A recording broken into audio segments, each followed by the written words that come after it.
दोस्तों, legal and legal में एक बार फिर से आपका स्वागत है। दिल्ली उच्च न्यायालय ने हाल ही में अंतरिम भरण पोषण के संबंध में एक महत्वपूर्ण निर्णय सुनाते हुए कहा है कि यदि घरेलू हिंसा अधिनियम 2005 के अंतर्गत महिला द्वारा दाखिल किया गया प्रार्थना पत्र के साथ अंतरिम भरण पोषण के प्रार्थना पत्र में महिला द्वारा यह खुलासा किया जाता है कि उसके साथ उसके पति द्वारा घरेलू हिंसा की गई है, तो ऐसे में उस महिला के हक में अंतरिम भरण पोषण का आवेदन स्वीकार किया जा सकता है।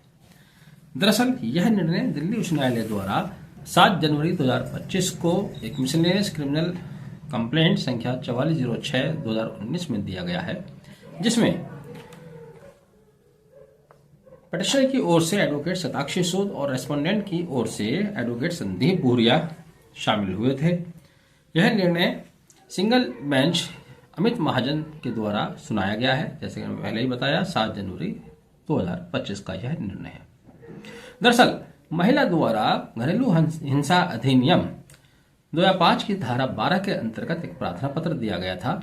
इसी के साथ अंतरिम भरण पोषण हेतु एक प्रार्थना पत्र घरेलू हिंसा अधिनियम की धारा 23 के अंतर्गत दिया गया था, जिसे स्वीकार करते हुए मेट्रोपॉलिटन मजिस्ट्रेट ने महिला को अंतरिम भरण पोषण देने तथा उसके बच्चे को शिक्षा का खर्चा देने का आदेश उसके पति को दिया था। मेट्रोपॉलिटन मजिस्ट्रेट के इस आदेश के विरुद्ध पति द्वारा अपीलीय कोर्ट में अपील की जाती है। धारा 29 के तहत धारा 29 घरेलू हिंसा अधिनियम के तहत की गई इस अपील को स्वीकार करते हुए अपीलीय कोर्ट ने मेट्रोपॉलिटन मजिस्ट्रेट के आदेश को पलटते हुए कहा कि महिला अपनी संपत्ति को अपने पति को किराए पर दे दे। उनकी मंशा ये थी कि उसको वहां से किराया आएगा, किराए पर वो किसी और को भी देगी, तो इससे उसका खर्चा चलता रहेगा। इन्होंने एक प्रैक्टिकल एस्पेक्ट इसका खोजा था। लेकिन इस आदेश को जब हाईकोर्ट में चैलेंज किया गया, हाईकोर्ट ने अपीलीय कोर्ट के आदेश को पलटते हुए कहा कि अपीलीय कोर्ट किसी महिला को अंतरिम भरण पोषण के प्रार्थना पत्र पर सुनवाई करते हुए किसी कॉन्ट्रेक्चुअल अरेंजमेंट में जाने के लिए बाध्य नहीं कर सकती है। यहाँ हाईकोर्ट का कहना यह था कि जो महिला की संपत्ति है वो उसको किराए पर उठाकर अपनी आय अर्जित कर सकती है, लेकिन वह अपनी उस संपत्ति को पति को ही किराए पर दे, इस तरह का कोई कॉन्ट्रेक्चुअल अरेंजमेंट नहीं किया जा सकता।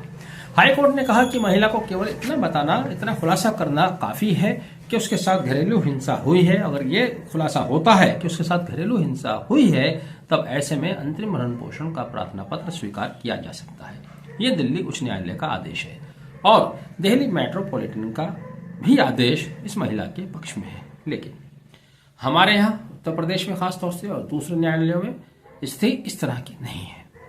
यहाँ पर जब महिला घरेलू हिंसा अधिनियम के तहत भरण पोषण के लिए आती है या 125 सीआरपीसी के तहत जो 144 बीएनएसएस हो गया है उसके तहत प्रार्थना पत्र योजित करती है, तो महिला को भरण पोषण लेने के लिए अच्छी खासी मेहनत मशक्कत करनी पड़ती है। कई साल उसे खर्च करने पड़ते हैं।